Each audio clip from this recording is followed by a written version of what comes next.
Oke, selamat sore, salam sepak bola. Kita bahas Inter Parma 2-2 ya. Hasilnya mengecewakan.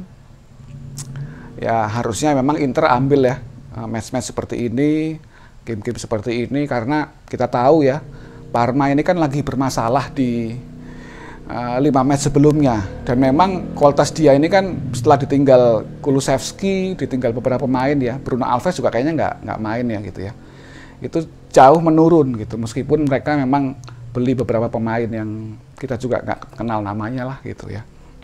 Nah, saya udah bikin kalau teman-teman nonton preview saya sebelumnya gitu ya, sebenarnya saya sudah duga bahwa Perisic itu akan dimainkan di awal gitu. Jadi bukan Pinamonti tapi Perisic yang akan nemanin Lautaro di depan gitu ya. Nah, saya ingin bahas 3 hal ya. Yang pertama adalah match-nya, yang kedua adalah Antonio Conte, yang ketiga performa pemainnya gitu ya. Oke, jadi performanya Inter semalam itu memang bisa dikatakan buruk ya. Meskipun menguasai pertandingan, karena memang Parma itu bermain sangat defensif, mereka parkir base, mereka tahu kualitas lawannya, sehingga mereka tidak akan ambil resiko untuk bermain terbuka. Tapi Inter ini seperti miskin kreativitas, jadi banyak banyak peluang-peluang yang memang tidak dikonversi menjadi gol, satu itu ya. Yang kedua, banyak ruang-ruang kosong yang tidak dimanfaatkan ya. Jadi mereka lebih memilih untuk bermain crossing, mengharapkan pemain depannya ini bisa cetak gol gitu. Perisic, Lautaro, atau mungkin pemain tengah yang masuk ke dalam kotak penalti. Nah memang di match tahun kemarin kan memang Inter itu waktu menang 2-1 ya, itu kan karena semua juga dari sundulan ya golnya ya gitu. Nah, mungkin ingin mengulangi yang seperti itu teman, saya nggak tahu lah gitu. Tapi Perisic ketika bermain, dan memang dia kan secara kualitas dia punya kualitas yang baik ya di ofensif ya gitu. Dia dapat peluang pertama yang umpannya si Barella itu sangat baik gitu. Cuman tidak dikonversi menjadi gol. Dan ini kerugian karena peluang itu tuh harusnya peluang menjadi gol gitu ya. Oke, lewat. Kedua, crossingnya siapa ya? Itu yang di heading sama Hakimi, kalau nggak salah Kolarov ya, kasih crossingnya itu ya. Crossingnya juga oke, cukup bagus, tapi Hakimi udah 2 kali ya ini gagal ya. Pertama lawan Milan, yang kedua ini gitu. Tapi praktis peluang-peluang lain tuh nggak berbahaya gitu. Eriksen Barella cukup bermain baik lah gitu. Sama satu lagi Gagliardini kan memang ditugaskan untuk bermain di agak defensif, yaitu kurang memberikan tekanan dalam bentuk passing wall pass, umpan-umpan terobosan itu sangat jarang gitu. Nah, babak pertama 0-0, babak kedua berjalan baru berapa menit Inter kegolan dari golnya Gervinho, yang memang pemain ini kan sebenarnya di 5 match sebelumnya kan belum cetak gol. Tapi dia cetak 2 gol di match ini gitu.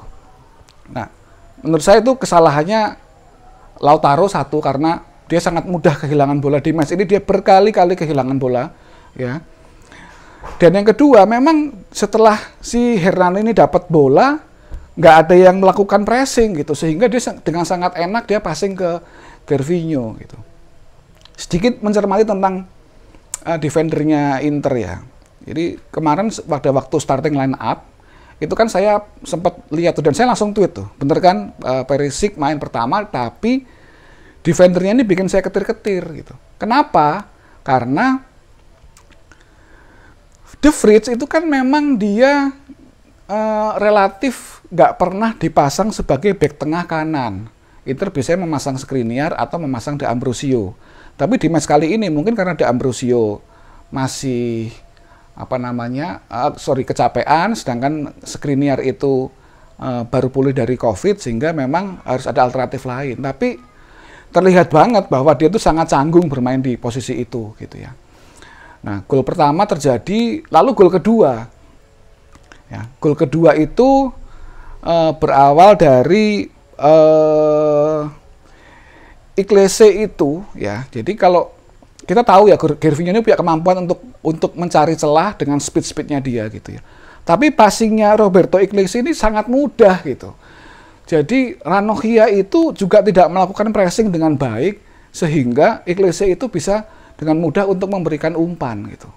Nah, padahal menghadapi tim-tim seperti ini, kenapa kok kemarin di review saya sebelumnya saya bilang harusnya double pivotnya atau DMF-nya Inter ini bekerja keras, karena kalau menghadapi tim-tim yang dengan penyerang yang punya kemampuan lari mencari peluang gitu, itu selain memang defendernya harus sangat waspada dan koordinasi harus bagus, pemain tengah ini atau pemain siapapun yang menjaga pemain yang akan passing ya gitu ya, itu juga harus lebih mepet gitu, harus lebih pressing sehingga membuat si playmaker atau si pemain yang pembuat assist ini itu tidak dengan mudah untuk memberikan umpan gitu. Nah, gol kedua itu menurut saya Iglesias sangat mudah untuk memberikan umpan ke Gervinho. Umpannya bagus, golnya bagus, tapi ya itu dihukum Inter dengan cara yang defense seperti itu gitu kan. Lalu setelah gol kedua gitu kan, Inter mulai menyerang dan memasukkan Brozovic yang akhirnya cetak gol. Nah, golnya Brozovic itu sebenarnya harusnya memperlihatkan kepada Eriksen ya bahwa harusnya dia bermain seperti itu. Ya, berani masuk ke dalam, berani ambil tendangan-tendangan luar kotak penalti yang memang Eriksen kan punya kemampuan untuk seperti itu. Cuman di match kali ini dia bermain sangat hati-hati ya. Oke, mungkin passing-passingnya bagus. Relatif jarang banget kehilangan bola gitu ya. Dan mengalirkan bolanya juga oke gitu ya. Karena memang pemain ini punya kemampuan untuk seperti itu gitu.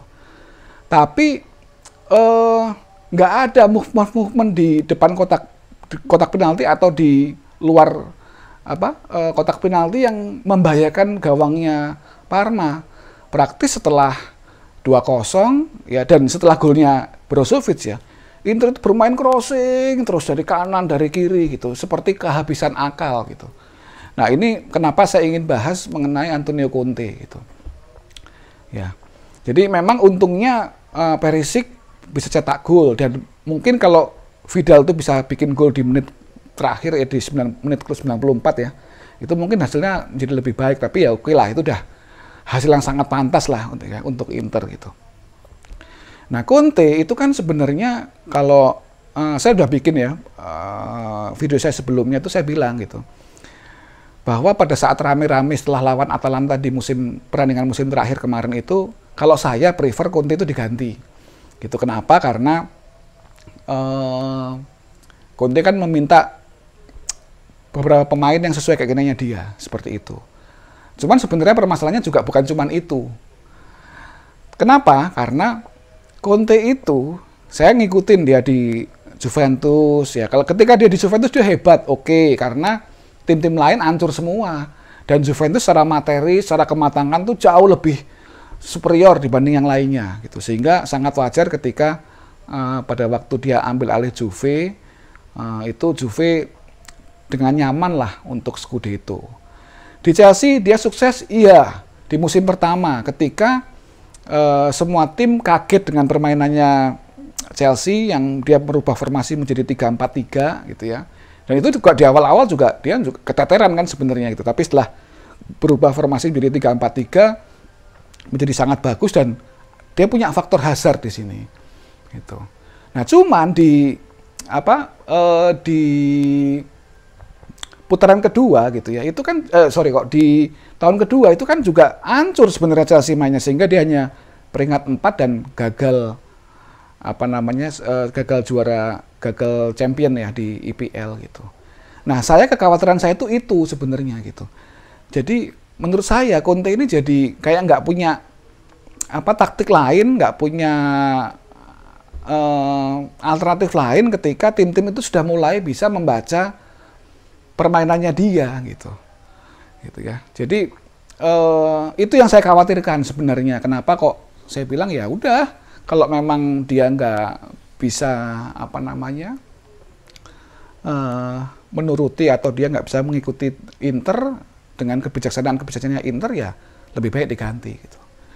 Jadi itu Conte harus punya lah alternatif lain, cara bermain yang lain gitu ya. Plannya itu plan A dan A gitu, nggak ada A, B, C gitu. Plannya cuma A aja, ketika itu mandek ya cuma diganti pemainnya, tapi bermainnya sama gitu.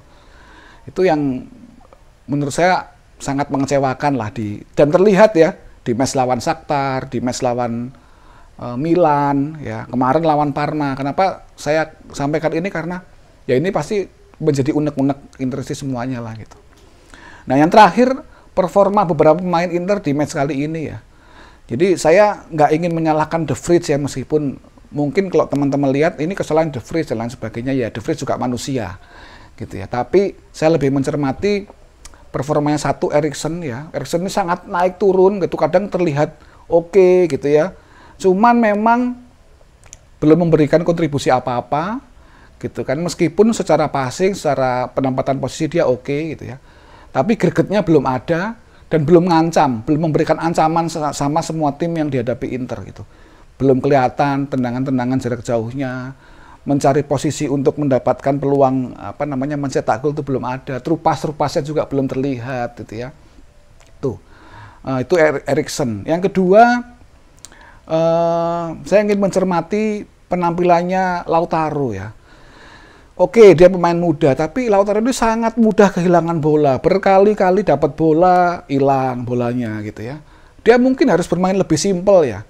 Kalau di depan kotak penalti mungkin dia bolehlah bermain oportunis, tapi kalau dia dapat bola di tengah ya, atau mungkin masih di luar kotak penalti, dia harus lebih safe lah gitu ya, untuk bisa passing dikembalikan entah ke pemain tengah atau ke sayapnya seperti itu gitu ya. Lalu yang ketiga Perisic ya. Perisic ini menurut saya juga penampilannya ya semalam so-so lah gitu. Mungkin banyak yang bilang wah Perisic ini buruk gitu ya, tapi bagaimanapun kan dia juga baru pertama kali ini ya dimainkan sebagai second striker atau dimainkan sebagai pemain depan ya. Tapi peluangnya itu menurut saya juga itu harusnya pemain sekelas Perisic harus bisa mengkonversi itu menjadi gol gitu. Hakimi itu juga menurut saya ini pemain muda ya gitu ya. Oke, mungkin awal-awal musim dia bermain sangat bagus sehingga orang bilang layak dia dihargai segitu. Tapi di match kali ini kelihatan memang dia masih pemain muda, penampilannya masih naik turun. Berkali-kali crossingnya juga nggak sampai, berkali-kali juga passingnya juga tidak menunjukkan kualitas yang sesuai harganya. Jadi ya Conte perlu mencari solusi lah gitu kan. Lalu terakhir Handanovic ya. Handanovic ini sudah turun memang. Ya. Penyelamatan mungkin yang babak pertama dia kasih sekali penyelamatan oke, tapi gol kedua itu yaitu one on one ya gitu ya. Tapi kalau kita lihat di tahun-tahun sebelumnya itu kan dia sering banget tuh nyelamatin Inter dengan refleksnya dia ketika berhadapan 1 lawan 1. Dan itu sekarang hilang gitu. Nah, ini memang Inter juga perlu segera harus mencari regenerasi ya, karena kita tahu Handanovic sudah semakin berumur, refleksnya juga pasti akan turun seperti itu. Sehingga ya bagaimanapun Inter harus segera untuk mencarikan solusi. Jadi itu performa beberapa pemain. Dan performanya Inter kemarin lawan Parma, kita harapkan next Inter bisa memperbaiki lah. Setidaknya cara bermain. Kalau hasilnya mungkin kurang maksimal ya, atau tidak sesuai harapan kita, tapi cara bermainnya bagus, menciptakan peluang yang relatif bervariatif. Mungkin kita sebagai Interisti juga bisa menerima gitu. Cuman kalau perandingan kemarin ya jujur kami saya ya Interisti dan teman-teman semua pasti sakit hati lah lihat performanya Inter seperti itu. Oke, jadi itu nanti kita ketemu lagi di minggu depan ya mungkin ya, karena kan minggu ini juga sudah mulai kerja dan saya cukup banyak pekerjaan ya, mungkin nanti kita preview lah. Dan nanti malam ada Milan Udinese ya, kita lihat ya seberapa kuat Milan untuk terus menciptakan atau menghasilkan kemenangan. Oke, itu aja video saya kali ini. Selamat sore, salam sepak bola.